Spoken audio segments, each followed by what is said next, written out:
আলহামদুলিল্লাহ রাব্বিল আলামিন ওয়াসসালাতু ওয়াসসালামু আলা আশরাফিল আমবিয়া ওয়াল মুরসালিন নবিয়িনা মুহাম্মদ ওয়া আলিহি ওয়া আসহাবিহি আজমাইন আম্মা বাদ। সমস্ত প্রশংসা মহান মালিক রব্বুল আলামিনের জন্য। দরুদ এবং সালাম নাজিল হোক তারই প্রেরিত রাসূল মুহাম্মদ মুস্তাফা সাল্লাল্লাহু আলাইহি ওয়াসাল্লাম, তার প্রতি এবং তার আলো আসহাব সকলের প্রতি। সম্মানিত ভাই বন্ধুগণ, আজ আমরা আলোচনা করব ইনশাআল্লাহ বরকতের চাবিসমূহ বিষয়ে। বরকত শব্দের অর্থ হলো কল্যাণ বেশি হওয়া, যে কোনো কিছুতে আল্লাহর পক্ষ থেকে কল্যাণ যুক্ত হওয়া, এটা হলো বরকত। দুনিয়ার যে কোনো বস্তুতে যখন আল্লাহ সুবহানাহু ওয়া তাআলার পক্ষ থেকে কল্যাণ যুক্ত হয়, বিষয়টা যখন কল্যাণকর হয়ে যায়, উপকারী হয়ে যায়, তখন সেটা পরিমাণে অনেক অল্প হলেও আমাদের জন্য সেটা অনেক বেশি উপকার বয়ে আনে। অনেকে অনেক দীর্ঘ হায়াত পাইছেন, কিন্তু দীর্ঘ হায়াতে তেমন কিছু করার সুযোগ পান নাই, তার মানে জীবনে বরকত হয় নাই। অনেকে প্রচুর পরিমাণ সম্পদ কামাই করেছেন, কিন্তু সেই সম্পদ থেকে কোনো হিসাব খুঁজে পাচ্ছেন না যে কোথায় কি করলেন, বরকত নাই। অনেকে দেখা যাচ্ছে যে অনেক কাজ করেছেন, কিন্তু ফলাফল দেখা যাচ্ছে খুব বেশি একটা দৃশ্যমান না, তার মানে বরকত নাই। এর বিপরীতে দেখা যায় একজন অল্প কামাই করছে, মাশাআল্লাহ, এর ভিতরে সে অনেক কিছু করে ফেলেছে। কারণ হলো তার এই কামাইতে কি ছিল? বরকত ছিল। এই কামাইতে আল্লাহ সুবহানাহু ওয়া তাআলার পক্ষ থেকে কল্যাণ ছিল। অতএব আমাদের জীবনে, আমাদের আমলে, আমাদের রুজিতে, আমাদের ইনকামে, আমাদের সন্তান সন্ততিতে, আমাদের সব কিছুতে আল্লাহ সুবহানাহু ওয়া তাআলার পক্ষ থেকে বরকত আসবে। বেশ কিছু আমল আছে, সে আমলগুলো করলে এগুলোকে আমরা এক কথায় বলতে পারি বরকতের 10টি চাবি। এই চাবিগুলো যদি আমরা ব্যবহার করি, তাহলে ইনশাআল্লাহ বিদিনিল্লাহ আমাদের জীবন বরকতময় হয়ে যাবে। তার ভিতরে 1 নম্বরের চাবি হলো বরকতের ঈমান এবং তাকওয়া। প্রিয় ভাইয়েরা, যখন ঈমান এবং তাকওয়া কারোর মধ্যে থাকে, তখন আল্লাহ সুবহানাহু ওয়া তাআলার পক্ষ থেকে বরকতের বারিধারা তার প্রতি বর্ষণ হতে থাকে। আল্লাহ সুবহানাহু ওয়া তাআলা কোরআন কারীমে বলেছেন, ওয়ালাউ আন্না আহলাল কুরা আমানু ওয়াত্তাকাউ লাফাতাহনা আলাইহিম বারাকাতিম মিনাস সামাই ওয়াল আরদ। যদি কোনো জনপদের লোকেরা ঈমান আনে এবং তাকওয়া অবলম্বন করে, তাহলে আমি আসমান থেকে এবং জমিন থেকে, উপর থেকে নিচ থেকে, উভয় দিক থেকে বরকতের সমস্ত দুয়ার খুলে দেব। সম্মানিত ভাইরা, এই জন্যই দেখা যায় সারা পৃথিবীতে অন্য ধর্মের মানুষেরা, অমুসলিমেরা কোনো দিক থেকে অনেক বেশি সুখে শান্তিতে আছে বলে আমাদের কাছে মনে হয়, কিন্তু আসলে সুখে শান্তিতে খুব একটা নাই। বিভিন্ন জরিপ বলছে সুসাইড বা আত্মহত্যার পরিমাণ তাদের মধ্যে বেশি। আত্মহত্যা মানুষ তখনই করে যখন সুখের চাইতে দুঃখের পরিমাণ বেড়ে যায়, কিন্তু মুসলমানদের মধ্যে আত্মহত্যার পরিমাণ অনেক কম। মুসলমানরা বেশিরভাগই গরিব, অভাবী, তারপরেও তাদের মধ্যে আত্মহত্যার পরিমাণ কম। এটা একটা আলামত যে তাদের জীবনে কি আছে? বরকত আছে। কারণ ঈমান সামান্য হলেও আছে। আর যার জীবনে ঈমান নাই, তাকে দেখবেন যে অনেক আট্টালিকাতে সে আছে, সুখে শান্তির অনেক উপকরণ তার কাছে আছে, কিন্তু আসলে সুখ শান্তিতে খুব একটা সে নাই। কারণ তার জীবনে কি নাই? বরকত নাই। এই জন্য কেউ যদি ঈমান আনে আর তাকওয়া অবলম্বন করে, এই দুটি জিনিস যদি কারোর ভিতরে থাকে, তাহলে আল্লাহ সুবহানাহু ওয়া তাআলার ওয়াদা হলো আসমান এবং জমিন থেকে বরকতের সমস্ত দুয়ারগুলো তার জন্য কি করে দেওয়া হবে? খুলে দেওয়া হবে। এই জন্য ভাই, ঈমানকে খালেস করতে হবে শিরক থেকে, কুফরি থেকে, নেফাকি থেকে। শিরক, কুফর, নেফাক, এগুলো থেকে ঈমানকে পরিচ্ছন্ন করতে হবে আর তাকওয়া অবলম্বন করতে হবে। তাকওয়া কি? তাকওয়া হলো আল্লাহর ভয়ে যে কোনো হারাম কাজ থেকে বেঁচে থাকা। আল্লাহর ভয়ে যদি আমি হারাম কাজ থেকে বেঁচে থাকার মানসিকতা আমার ভিতরে থাকে, যার ভিতরে যত বেশি থাকবে, আল্লাহ সুবহানাহু ওয়া তাআলা তার জীবনকে তত বেশি বরকতময় করে দিবেন। বরকতের 2 নম্বর চাবি হলো যে কোনো কাজের শুরুতে বিসমিল্লাহ বলা। যে কোনো কাজের শুরুতে কি করা? বিসমিল্লাহ বলা। নবী আলাইহিস সালাম বলেছেন, তোমাদের মধ্যে কেউ যখন খানা শুরু করে এবং সে যদি বিসমিল্লাহ বলে, তো শয়তান তার সাথে ওই খাবারে যোগ দিতে পারে না, ভাগ বসাতে পারে না। যেটুকু আছে সেটুকু তার জন্য কল্যাণ বয়ে আনে, কল্যাণ করা হয় খাবার। অনুরূপভাবে কেউ যদি বাসা বাড়িতে প্রবেশ করে, বিসমিল্লাহ বলে ঢুকে, তাহলে সেই ঢোকার সময় তার সাথে কি হতে পারে না? শয়তান যোগ দিতে পারে না। অনুরূপভাবে প্রত্যেকটা কাজে বান্দা যখন ভালো কাজে যখন বিসমিল্লাহ বলে শুরু করে, তখন শয়তান সে কাজে আর অংশগ্রহণ করতে পারে না। আর শয়তান যখন ইন্টারফেয়ার করতে পারে না, তাহলে আল্লাহ সুবহানাহু ওয়া তাআলার পক্ষ থেকে সেখানে বরকত আসা খুবই সহজ হয়ে যায়। এটাই স্বাভাবিক। অতএব বিসমিল্লাহর পরিমাণ বেশি বলা। 3 নম্বর বরকতের চাবি হলো ভাই কোরআনে কারিমের সাথে সম্পৃক্ততা বাড়ানো। যে যত বেশি কোরআনের সাথে সম্পর্ক গড়বে, তার জীবনে তত বেশি বরকত নেমে আসবে। যে ঘরে কোরআন তেলাওয়াত হবে, কোরআনের চর্চা হবে, কোরআনের শেখা হবে, কোরআন বুঝাবুঝি হবে, কোরআনের উপর আমল করার প্রবণতা থাকবে, অভ্যাস থাকবে, সেই ঘরে আল্লাহ সুবহানাহু ওয়া তাআলার বরকত তত বেশি আসবে। আল্লাহ সুবহানাহু ওয়া তাআলা কোরআন কারীমের ভিতরে বলেছেন, ওয়াহাদা কিতাবুন আনজালনাহু মুবারাক। কোরআনে কারীমকে আল্লাহ সুবহানাহু ওয়া তাআলা কোরআনের বহু জায়গায় বলেছেন যে এটা কিতাবে মুবারাক, এই কোরআনটা হলো কি বরকতময়, অতএব এর সাথে যে যত বেশি সম্পৃক্ত হবে তত বেশি তার জীবন কি হবে, বরকতময় হয়ে যাবে। নবী আলাইহিস সালাম বলেছেন সহিহ মুসলিমের হাদিসে, ইন্নাল্লাহা ইয়ারফাউ বিহাযাল কিতাবি আকওয়ামা ওয়া ইয়াদাউ বিহি আখারিন, আল্লাহ তাআলা এই কিতাব দিয়ে বহু মানুষকে উপরে উঠাবেন, আবার বহু মানুষকে নিচে নামাবেন।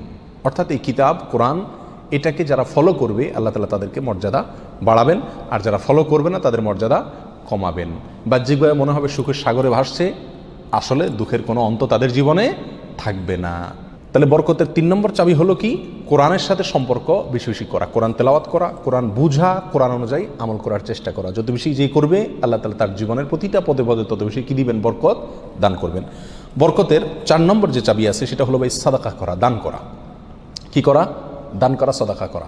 সাদাকা এবং দান করলে বহু হাদিস থেকে বোঝা যায়, জানা যায় যে বিপদ আপদ দূর হয়ে যায়। আমাদের যে কোনো কাজ থেকে, যে কোনো অর্থকড়ি থেকে, যে কোনো উপার্জন থেকে আমাদের কল্যাণটা আসে না, এর একটা বড় কারণ হলো বিপদ এসে যায়। আমি একটা দোকানদারি শুরু করলাম, একটা বিপদ এসে গেল, তাহলে আমার সেখান থেকে কল্যাণটা আর আসলো না। তো বরকত যদি আপনি চান প্রত্যেকটা বস্তুতে, প্রত্যেকটা জিনিসে কল্যাণ আসুক, উপকার হোক জিনিসটা আপনার জন্য, ছোট চাকরি, অল্প আয়, ছোট ব্যবসা, এর ভিতরেই আল্লাহ তাআলা কল্যাণ দিয়ে দেখ। আপনি যদি চান তাহলে আপনাকে কী করতে হবে, সাদাকার অভ্যাস করতে হবে। দান করলে মুসিবত এবং বিপদ দূর হয়। তো আপনার ওই অল্প আয় থেকে যখন বিপদ দূর হয়ে যাবে বা বিপদমুক্ত থাকবে, তখন ইনশাআল্লাহ বিদিনিল্লাহ সেটা আপনার জন্য কী হয়ে যাবে, কল্যাণকর এবং বরকতময় হয়ে যাবে, ওর ভিতরে আপনার জন্য বরকত থাকবে। অতএব সাদাকার অভ্যাস করা, সারা বছর অল্প স্বল্প হলেও, পরিমাণে খুব অল্প হোক। এক হাদিসে নবী আলাইহিস সালাম বলেছেন, খেজুরের অংশ দিয়েও যদি হয় তবুও তুমি সাদাকা করে জাহান্নামের আগুন থেকে বাঁচার চেষ্টা করো। বিপদ থেকে রক্ষার জন্য আমরা সাধ্য অনুযায়ী সাদকা করব, অনেক বেশি করা কোনো জরুরি না। প্রতিদিন সাদকা করা একটা জটিল বিষয়, অনেক সময় প্রতিদিন আমি অভাবী লোক পাইও না, তাহলে একটা বাক্স রাখতে পারি বাসায়, যে প্রতিদিন আমি সেখানে 1 টাকা রাখবো, 2 টাকা রাখবো, যতটুকু সাধ্যগুলো ততটুকু রাখবো, তাহলে নিয়মিত আমি দানের সওয়াবটা পেয়ে গেলাম। এই টাকাটা অভাবী লোকের, পরে কয়দিন পর পর খুলে আমি দিয়ে দিলাম মানুষকে, তাহলে প্রতিদিন সৎকার আমলটা হয়ে গেল। এবং সৎকার নিয়মিত করলে কি হয়, বরকত প্রত্যেকটা ক্ষেত্রে নেমে আসে। নাম্বার 5, বরকতের 5 নম্বর চাবি হলো ভাই, আত্মীয় স্বজনের সাথে সম্পর্ক ভালো রাখা। এটা বহুল পরীক্ষিত একটি আমল ভাই। আত্মীয় স্বজনের সাথে যে যত বেশি সম্পর্ক ভালো রাখে, মা বাপ, ভাই বোন, ফুফু, চাচা, কাছের লোকজন, রক্ত সম্পর্কীয় লোক যারা, বিশেষ করে তাদের সাথে যে যত বেশি সম্পর্ক ভালো রাখে এবং তাদের সাথে সম্পর্ককে নষ্ট করে না, তারা যদি দুর্ব্যবহার করে তো নিজের পক্ষ থেকে ভালো ব্যবহার করার চেষ্টা করে, তো এই লোকের জীবনে আল্লাহ তাআলা বরকত দান করেন। এটা পরীক্ষিত বিষয়।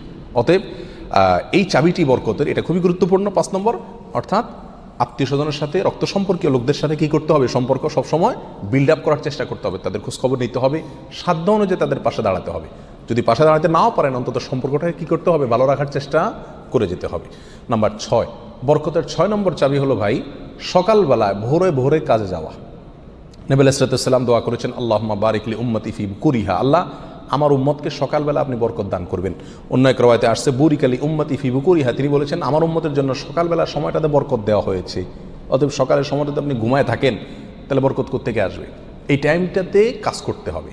এবং কিছু কিছু কাজ আছে, কিছু কিছু পেশা আছে যে সকালবেলা করার মতন, আপনি মার্কেটে দোকান আছে, সকালে ভোরে খোলার সিস্টেম নাই, তাহলে সেটা তো আপনি খুলবেন না।